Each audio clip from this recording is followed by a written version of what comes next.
কেমন আছো তুমি? এই তো ভালো। হঠাৎ ডাকলে যে? আমার কথা কিভাবে মনে পড়লো? কোনো প্রয়োজন নাকি? না, এমনি। ও ভালো। হঠাৎ জামাই রেখে এক্স বয়ফ্রেন্ডকে স্মরণ করলেন? আসলে বিয়ের 2 মাস পরই আমার ডিভোর্স হয়ে যায়। আমার হাজবেন্ডের আগের একটা ওয়াইফ ছিল, সেটা আমার কাছ থেকে সে লুকাইছে। তুমি আমাকে একটু মানসিকভাবে সাহায্য করবা? আমার বেঁচে থাকাটা অনেক কষ্ট হয়ে যাচ্ছে। আমি শুধু তোমার কাছেই শান্তি পাই, যেটা আমি এখন বুঝতেছি। তো আমি এখন কি করতে পারি আপনার জন্য? আমার সাথে একটু ঠিকমতো কথা বলা যায় না? দোস্ত, কি করব বলতো? আবিরকে কিভাবে সরানো যায়? কি বলিস এসব? ছেলেটা তোকে কত ভালোবাসে। হ্যাঁ, আমি জানিও আমাকে অনেক ভালোবাসে, কিন্তু দোস্ত, বাবা যেই ছেলেটার সাথে বিয়ের কথা বলছে, সেই ছেলেটার অনেক টাকা। ওকে বিয়ে করলে আমার সারা জীবন অনেক সুন্দর হয়ে যাবে। এমন একটা অনিশ্চিত জীবন নিয়ে আমি তো আর তার সাথে থাকতে পারি না, তাই না? আর আমার নিজেরও তো একটা শখ আহ্লাদ আছে, ভবিষ্যৎ আছে না? কিন্তু এটা স্বার্থপরের মতন কাজ হয়ে যায় না? ভালো থাকাটা তো আর স্বার্থপরতা নয়, তাই না? দেখ, তোর যেটা ভালো মনে হয়, তোর লাইফ তুই ভালো বুঝিস। আপু তুমি একটু ওকে বোঝাও না। আমি ওকে অনেক ভালোবাসি, ওকে ছাড়া থাকতে পারবো না। গত 4-5 দিন ধরে আমার ফোন ধরতেছে না। আমার মনে হয় না ভাইয়া ওকে আর বোঝানোটা দরকার। কেন? আসলে ভাইয়া, আমার মনে হয় ওর ইচ্ছে তো বিয়েটা করছে। আমি কি বলতে চাচ্ছি আপনি হয়তো সেটা বুঝতে পেরেছেন।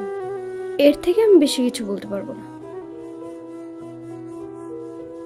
আসি ভাইয়া, ভালো থাকবেন।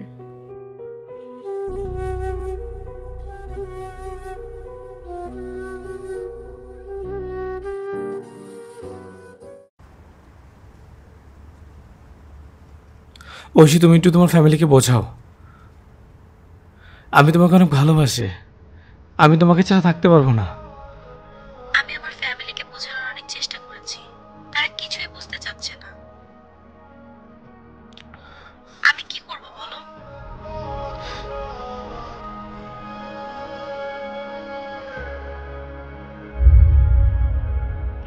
কথা, আপনার মতো লোভী মেয়ের সাথে আমার ইচ্ছে নেই। এটা হয়তো শুধু আপনার কল্পনাতেই সম্ভব, আর কিচ্ছু না। এভাবে বইলো না, আমার খুব কষ্ট হয়। কষ্ট হলেই কি আর না হলেই কি, তাতে আমার কি আসা যায়?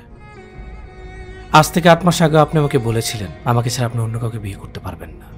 আপনার বিয়ের জন্য আপনার ফ্যামিলি ভালো পাত্র পেয়ে যায়, আর তখনই আপনি আমাকে বলে দিলেন আপনি আমাকে বিয়ে করতে পারবেন না, আমার সাথে সম্পর্ক রাখতে পারবেন না। আমি তখন এশার নামাজের জন্য যাচ্ছিলাম। আপনার দেওয়া প্রত্যেকটা মেসেজ আমাকে ভেতর থেকে ভেঙে দেয়। আমি নামাজে বসে অনেক কান্না করেছিলাম। আমার কান্না আপনার সংসার সুখের করেনি। আমি অনেক এলোমেলো হয়ে গিয়েছিলাম। পরিবার আমাকে কয়েকবার মেডিকেলও নিয়ে যায়। তারপর নিজেকে ঠিক করতে প্রায় 2 মাস সময় লাগে। এখন আমি সুস্থ আছি, আলহামদুলিল্লাহ, অনেক ভালো আছি। আমি না চাই আপনার ভালোবাসা, আর না চাই আপনার যত্ন, কারণ আপনি একজন বেঈমান।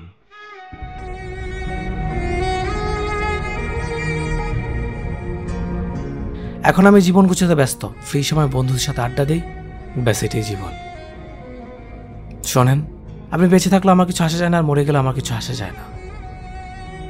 আপনাকে নিয়ে থাকা আমার সকল অনুভূতির মৃত্যু হয়েছে। আর আমাকে কখনো দেখা করার কথা বলবেন না। খারাপ থাকেন আর ভালো থাকেন। তুমি আমাকে কিছু বলতেই দিলে না। মানুষ তো ভুল থেকেই শেখে। সরি ম্যাডাম, আপনি এখন একা কষ্ট থেকে আপনার ভুলগুলো শুধরান। ভালো থাকবেন।